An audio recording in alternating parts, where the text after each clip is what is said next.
The massive circular chamber of the Galactic Council hummed with nervous energy.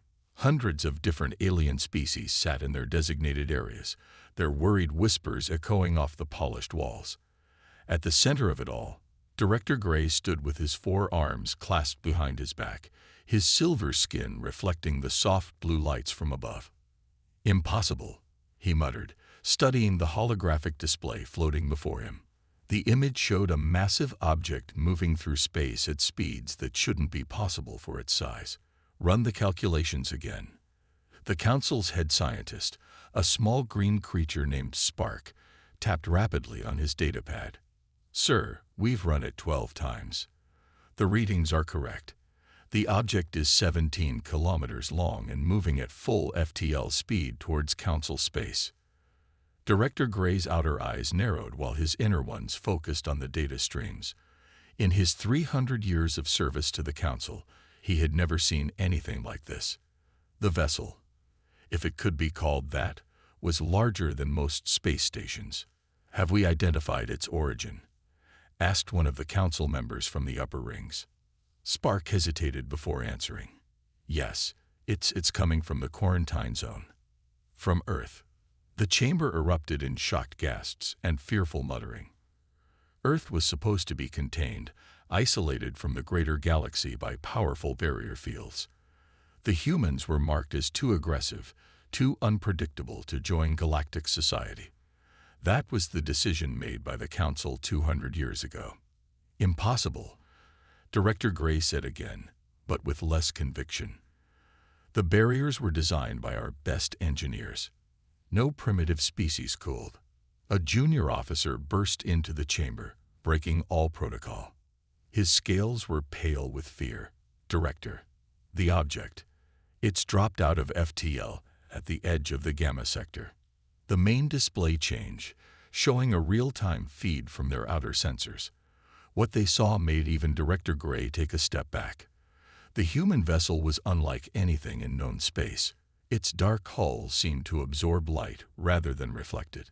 Massive gun ports lined its sides, and engines larger than Council cruisers pulsed with strange energy. "By the first ones," someone whispered. "What have they built?" Director Gray forced himself to remain calm. This was exactly why dangerous species were contained. Given time, they always built weapons. "Deploy the defense fleet. All of it." "Sir," Spark said quietly, "they're broadcasting a message. In perfect Council standard." The chamber fell silent as audio filled the space. "This is Captain Stone of the Earth Warship, Terra's Vengeance. We know what you did. We know about the barriers. We know about the isolation protocols. We've come to discuss our membership in the Council, one way or another." The message was calm, measured, almost polite. That somehow made it more terrifying. "They can't be serious." Director Gray scoffed, but his voice shook slightly. "One ship against the entire Council fleet. This is suicide." The junior officer cleared his throat. "Sir, preliminary scans show their hull is made of materials we've never seen before, and their energy readings, they're off the charts." Director Gray turned to address the Council members, who sat in stunned silence. "My fellow beings, this is exactly why we contain aggressive species. Look at what they've built. A weapon of war larger than cities. We cannot show weakness. I recommend immediate military action to demonstrate the consequences of defying Council law." The Council members nodded in agreement, their fear turning to righteous anger. They had maintained peace in the galaxy for 10,000 years. They wouldn't let it be threatened by primitives who had achieved spaceflight mere decades ago. But as Director Gray watched the massive human warship on the display, a tiny voice in the back of his mind whispered an uncomfortable question. What kind of species could advance so far, so fast? And what else might they have learned in their isolation? He pushed the thought aside. They had contained dozens of species before. This would be no different. He was wrong. Captain Stone stood on the bridge of the Terra's Vengeance, watching the Council defense fleet gather. 500 ships formed a wall of metal and energy before them, but he didn't show any concern. Years of combat had taught him that numbers rarely told the whole story. "They're hailing us again, sir," reported Officer Bell from her communication station. Her screen showed dozens of incoming messages, all demanding their immediate surrender. "Put the main channel through," Stone ordered, straightening his black uniform. The massive view screen lit up, showing Director Gray's silver face. Even through the transmission, the aliens' fear and anger were clear. "This is your final warning," Director Gray said. "Power down your weapons and prepare to be boarded, or we will open fire." Stone allowed himself a small smile. "Director Gray, we came here to talk. You're the ones who turned this into a confrontation." He gestured to the tactical display showing the Council fleet's attack formation. "We've spent 50 years studying your barrier technology. Did you really think we wouldn't learn anything else during that time?" The director's 4 eyes blinked in confusion. Impossible. The barriers were perfect. No signal could get through. "Perfect," Stone laughed. "We cracked them in the first decade. But we kept them running, letting you think we were still trapped while we learned everything about you. Every transmission, every ship that passed nearby. We studied it all." The bridge crew maintained their positions, professional and calm. They had trained for this moment for years. Humanity had decided that when they finally revealed themselves to the Council, they would do it from a position of absolute strength. "Sir," the weapons officer reported, "they're charging weapons." Stone nodded. "Record everything. The other isolated species need to see this." He turned back to the screen. "Director Gray, I'll make this simple. We want 3 things. First, all data about other species you've imprisoned. Second, the immediate end of all isolation protocols. Third, a public hearing about the Council's containment policies." "You dare make demands?" Director Gray sputtered. "You're nothing but primitives who built one large ship. Size means nothing against superior technology and proper civilization." The first Council ships opened fire. Streams of energy weapons and torpedoes raced toward the Terra's vengeance. Stone didn't even flinch. "Shields holding at 100%, reported the defense officer. "Their weapons aren't even registering on our stress meters." The Council fleet's attack fell silent as they realized their weapons had no effect. The massive human warship hung in space, completely untouched by their most powerful weapons. "That's not possible," Director Gray whispered. "Those were our strongest ships." "Let me explain something," Stone said, his voice growing harder.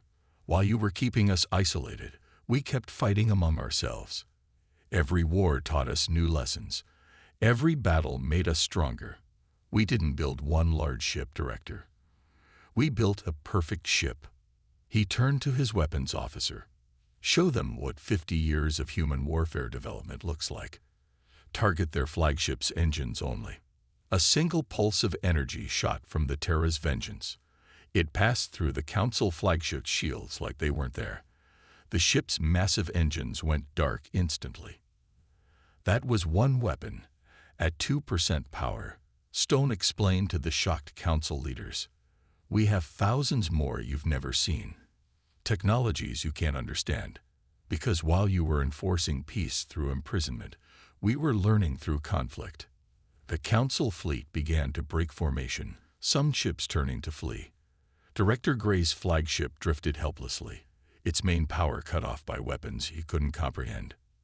"Now," Stone said, "shall we discuss those terms again? Or should we continue this demonstration?" The silence that followed was broken only by emergency alerts blaring across the Council fleet. Humanity's first official contact with the Galactic Council lasted less than 10 minutes, but its message was clear. The age of forced isolation was over. In his command chair, Stone watched the Council ships scatter. "Send the signal," he ordered quietly. "Tell Earth that Phase 1 is complete." The real work was just beginning. Gateway Station hung in space like a giant metal flower, its 6 massive petals stretching out from a central hub. It was the pride of the Council, a symbol of their power and civilization. Now it was about to become a battlefield. "All civilians have been evacuated. The station commander reported to Director Gray, who had relocated his command center here after the flagship incident. We've brought in 3 more defense fleets. Our numbers are now at 1,500 ships. Director Gray stared at the tactical display. The human warship hadn't moved from its position, but it hadn't backed down either. They're mocking us, he growled. 1 ship against our entire defense force. Sir, a junior officer called out, we're detecting energy buildup from the human vessel. The Terra's Vengeance was beginning to move, its massive form turning slowly toward Gateway Station. Its dark hull seemed to drink in the light of nearby stars, making it look like a hole in space itself. All ships, open fire. Director Gray ordered. Full power to all weapons. The space around Gateway Station lit up as hundreds of energy beams and missiles streaked toward the human warship. The attack was enough to destroy a small moon, but the Terra's Vengeance didn't try to dodge. Instead, something strange happened. The weapons fire seemed to curve around the human ship, bending away as if pulled by invisible hands. Some missiles turned completely around, flying back toward the council ships that launched them. Impossible, the weapons officer shouted. They're using some kind of gravity manipulation. Captain Stone's voice came through all their communications channels at once. The gravity weapons were one of our first developments. Funny how useful they are when you understand how space really works. The Terra's Vengeance fired back. But instead of using traditional weapons, waves of distorted space rolled out from the ship. Council vessels caught in these waves found their shields useless as space itself twisted around them. Some ships were crushed into balls of metal, others stretched until they broke apart. Our sensors can't track their targeting systems, someone reported in panic. They're firing faster than our computers can process. Director Gray watched in horror as his fleet fell apart.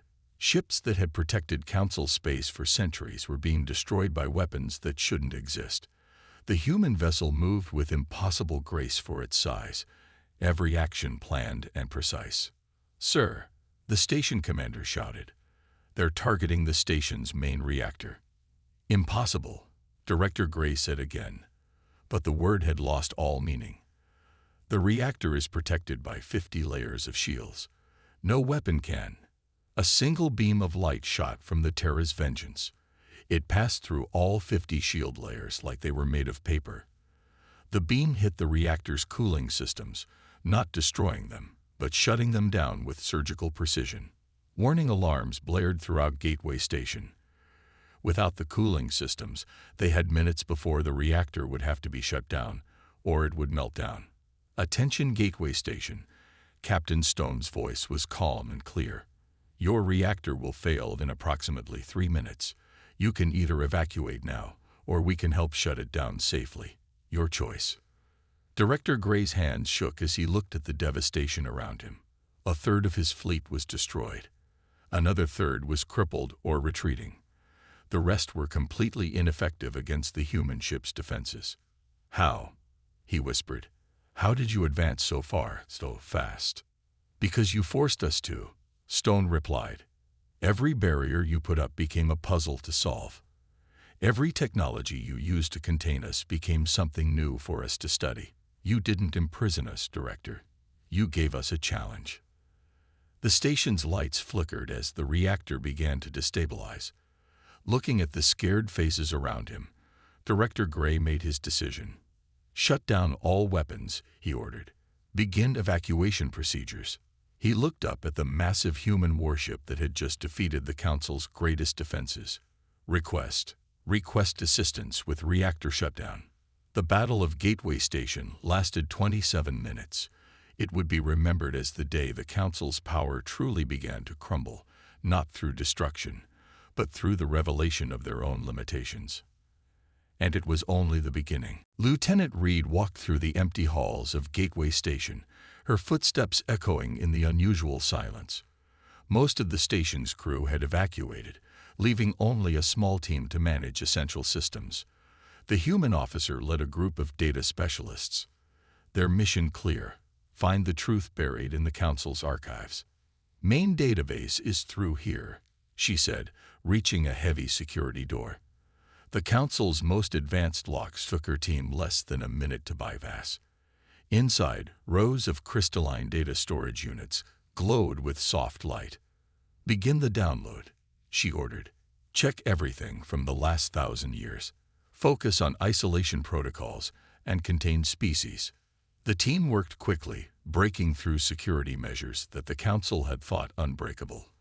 As data flowed across their screens, a pattern began to emerge. Earth wasn't alone. "Lieutenant," one of her analysts called out, "you need to see this." On his screen was a list, a long list, dozens of species, all marked for containment by the Council. Some names were familiar from their years of secret monitoring. Others were completely unknown. "The Warriors of Kel," Reed read aloud, "contained 300 years ago for developing military technology too quickly. The Builders of Mira, contained for creating AI. The Seekers, contained for exploring restricted space." Her voice grew harder with each entry. Then she saw something that made her blood run cold. "Get Captain Stone down here. Now." 20 minutes later, Stone stood in the database room, staring at the displayed information. His face was grim as he read the Council's plans, not just for containment, but for control. "They didn't just isolate species they thought were dangerous," Reed explained. "They actively slowed down the development of dozens of civilizations, introduced false scientific theories, sabotaged research, created artificial wars between neighbors to keep them busy." Stone's fists clenched. "How many?" 47 species currently under containment, 23 successfully pacified and admitted to the Council as dependent races, and, Reed paused, 15 species that went extinct because of the isolation. The room fell silent. Even the hum of the data units seemed muted. "There's more," Reed continued, pulling up another file. "Earth wasn't supposed to break free. The barriers should have held for centuries. But they made a mistake in their calculations." "What mistake?" "Us. Humans." Reed's eyes lit up with a mix of pride and anger. "They based the barrier technology on their understanding of physics. But humans look at science differently. We don't just accept rules. We try to break them. Every other species they contain tried to break through the barriers. We studied them instead, learned how they worked, and then turned their own technology against them." Stone nodded slowly. "And that's why they're so afraid. We didn't just escape. We understand their technology better than they do." A young analyst raised his hand. "Sir, I found something else. Records of internal Council debates. Some members argued against the containment policy, said it was wrong. They were removed from their positions." "Download everything," Stone ordered. "Every file, every record, every debate. The whole galaxy needs to see this." Reed was already working on another terminal. "Captain, I'm finding coordinates. Hidden outposts where they monitor contained species. Research stations where they develop new ways to keep others trapped. It's everywhere." Stone looked at the star map showing all the containment zones. Dozens of points of light, each representing a civilization kept in the dark, denied their right to grow and learn. "Prepare a broadcast," he said quietly. "Use the Council's own emergency channels. Every species, contained or free, needs to know what's been done to them." He turned to leave, then stopped. "And send a special message to Earth. Tell them to begin Phase 2. It's time to free them all." As Stone walked out, Reed looked again at the list of contained species. Soon, they would all know the truth. Soon, they would all be free. And the Council would learn that keeping others in darkness didn't make you stronger. It just meant you never saw them coming until it was too late. The truth was out. Now came the hard part. Justice. The great Council chamber, once a place of order and unity, had descended into chaos. Representatives from dozens of species shouted and argued, their voices echoing off the ornate walls. The evidence broadcast by the humans had shattered centuries of trust in mere hours. "How many of our discoveries were suppressed?" demanded the builder representative, his mechanical limbs clicking in anger. How many times did our scientists mysteriously lose their research? The traders, known for their calm business sense, were equally outraged. Their representatives stood at the center of the chamber, waving proof of council interference in their economic development. They limited our trade routes, prevented us from developing better ships, all in the name of stability. Director Gray watched from his private chamber as the council tore itself apart. On his screens, reports showed similar scenes playing out across council space. The younger species were revolting against the old order. "Sir," his aide reported, "the builders have officially withdrawn from the council. The traders and 5 other species have followed. They're requesting protection from the human warship." Gray's outer eyes closed in despair while his inner ones watched the tactical displays. More council ships were changing their identification codes, declaring independence from central authority. The door chimed, and Captain Stone walked in, unopposed. The human looked around the luxurious chamber with obvious disgust. "Your security forces are deserting," Stone said simply. "Seems they don't enjoy serving liars." Gray turned to face him. "You don't understand what you've done. The galaxy needs order. Structure. Without our guidance." "Guidance?" Stone's voice was sharp. "Is that what you call imprisoning entire species? Manipulating their development? Letting some die in isolation, rather than risk them becoming too powerful?" Before Gray could respond, another aide rushed in. "Director, the builders have opened their shipyards to human engineers. They're already sharing technology." Stone smiled slightly. "Interesting how quickly species can advance when they work together instead of being kept apart, isn't it?" On the screens, more chaos unfolded. The traders were opening new routes to previously restricted areas. The warriors of Kel, one of the contained species, had already broken through their weakened barriers and were freeing their neighbors. "It's all falling apart," Gray whispered. "No," Stone corrected him. "It's coming together, just not under your control." A new alert flashed across the screens. The builders and traders had announced the formation of a new alliance, with humanity as a founding member. 7 more species immediately requested to join. The council preserved peace for 10,000 years. Gray protested, his silver skin dulling with stress. "You preserve stagnation," Stone countered. "Real peace comes from understanding and cooperation, not control and fear. Humanity learned that lesson through centuries of war. Now we're teaching it to the galaxy." The chamber's main screen showed the Terra's vengeance, now surrounded by ships from the breakaway species. Former enemies were working together, sharing knowledge that had been denied to them for centuries. "Your choice is simple," Stone continued. "Join us in building something new or cling to your old power and fade away. The time of secrets and barriers is over." Gray watched as another council member announced their withdrawal. The mighty Galactic Council, which had ruled space for millennia, was crumbling in a single day. "And what will you do with this new alliance?" Gray asked quietly. "We'll do what humanity does best," Stone replied. "We'll explore. We'll learn. We'll grow. Together." He walked to the door, then turned back. "And we'll free every species you try to cage. That's the difference between us, Director. You see strength in control. We see it in freedom." As Stone left, Gray looked out at the chamber below. The angry voices had changed to excited discussions of new possibilities. Species that had been kept apart by council decree were already forming partnerships. The council was fracturing, but something new was being born from its pieces, something that made Gray wonder if perhaps, just perhaps, the humans had been right all along. The age of control was over.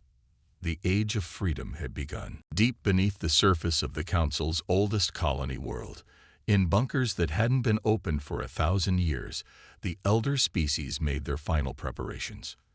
Ancient weapons, preserved from the last great war, hummed to life. "The superweapons are ready," the elder council member reported. His species was so old that his body was mostly mechanical now, kept alive by technology from a forgotten age. The humans may have advanced quickly, but they cannot survive what we used to end the Dark Wars.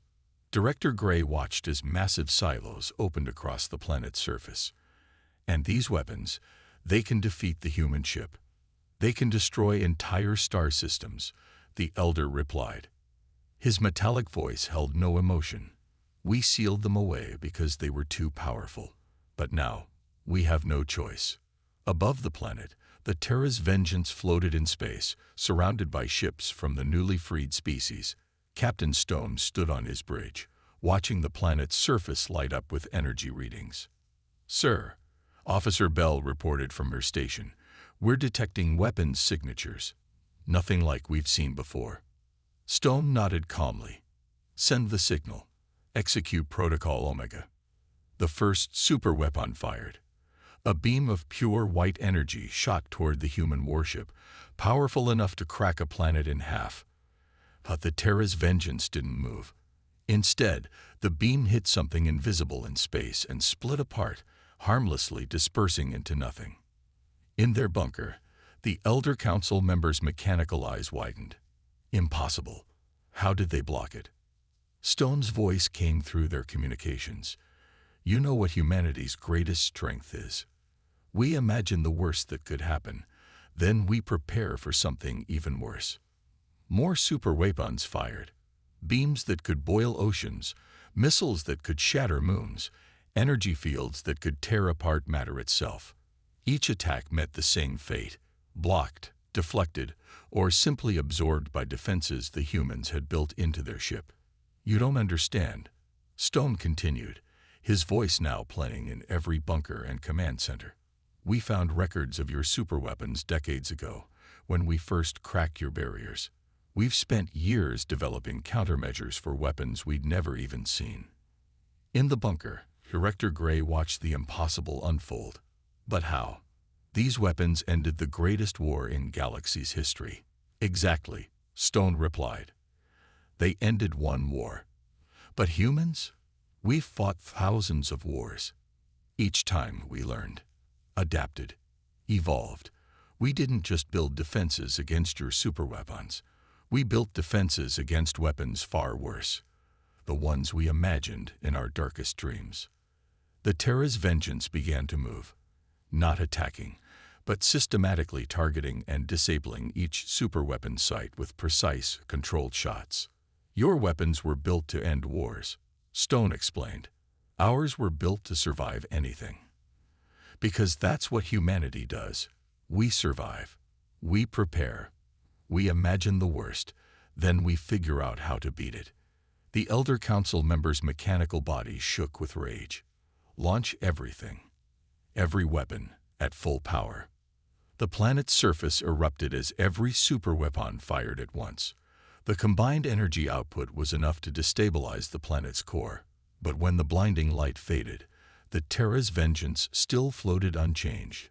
Now, Stone said quietly, let us show you what real power looks like. A single pulse of energy shot from the human ship. When it hit the planet's surface, every superweapon simply shut down. Centuries-old energy cores went dark. Ancient targeting systems failed. The most powerful weapons in known space turned into useless metal. How? Director Gray whispered. Because while you were preserving old weapons, we were imagining new ones. While you were hiding in the past, we were preparing for the future. Stone's voice was firm but not unkind. The war is over. The old weapons are dead. It's time to build something new. In their bunker, the Elder Council member and Director Gray watched their last hope fade away. Above them, the Terra's Vengeance began coordinating with ships from the free species, helping them secure the disabled weapon sites.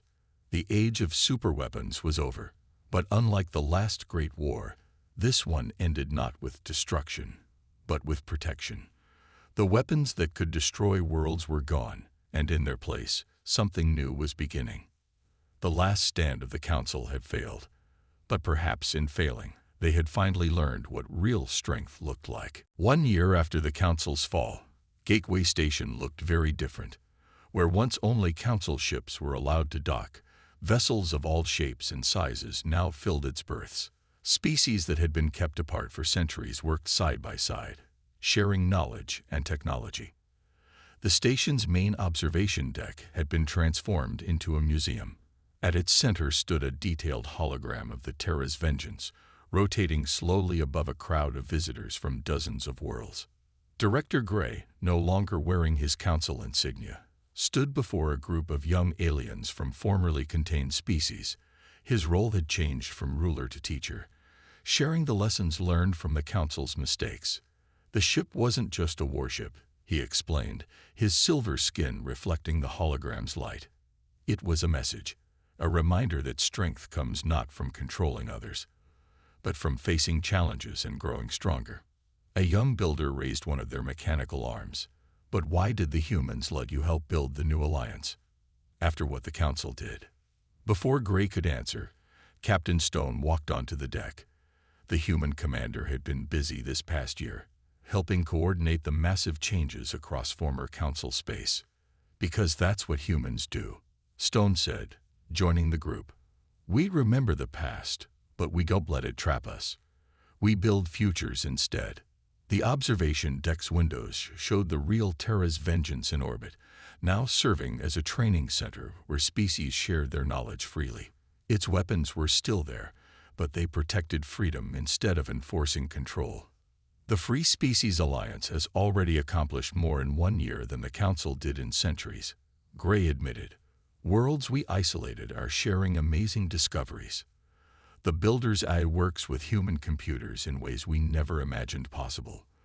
The Warriors of Kel are teaching defense instead of conquest. Stone nodded. Because we gave them choice. The Council tried to force peace through control.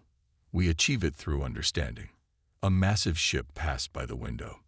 A new design created jointly by humans, builders, and 3 other species. It was built for exploration, not war, though it carried defenses born from human experience. There are still challenges, Stone continued. Still dangers out there in the dark between stars. But now we face them together, each species contributing their strengths. Gray turned to his young audience. The humans taught us that true civilization isn't about preventing conflict. It's about learning from it, growing from it, then sharing those lessons so others can grow too. The deck grew crowded as more visitors arrived for the daily historical presentation. Among them were species that once fought bitter wars under council manipulation, now working together on joint projects. The Terra's vengeance never fired a shot in anger, Stone said, surprising many listeners. Every action was calculated, precise, designed to protect and disable, not destroy. That's the real lesson humanity brought to the stars. And the council members? Asked another young alien. What happened to them? Gray stood straighter. Those who chose to adapt, like myself, found new roles. Teaching history, sharing knowledge, helping build something better than what we tried to preserve. Those who couldn't adapt, he paused, they live comfortably, but without power. Their time is over. Stone gestured to the various species mingling on the deck. This is real peace, not enforced by barriers or weapons, but built on trust and mutual respect. Every species free to develop, to explore, to grow, but also responsible for helping others do the same. The hologram of the Terra's vengeance flickered as new data was added, the story of humanity's arrival and the changes it brought. Not a story of conquest, but of liberation. Not of destruction, but of transformation. And what comes next? A young trader asked. Stone smiled, looking out at the stars. What humanity always seeks, the next frontier. There are still unexplored regions of space, mysteries to solve, challenges to face. But now we face them together. Because that's the greatest lesson humanity learned through all our wars and struggles. The strongest civilizations aren't built by forcing others to follow, but by inspiring them to join you. Outside the station, ships of the Free Species Alliance moved through space, carrying beings who were no longer divided by artificial barriers. The age of control was over. The age of cooperation had begun. And somewhere out there, new adventures waited.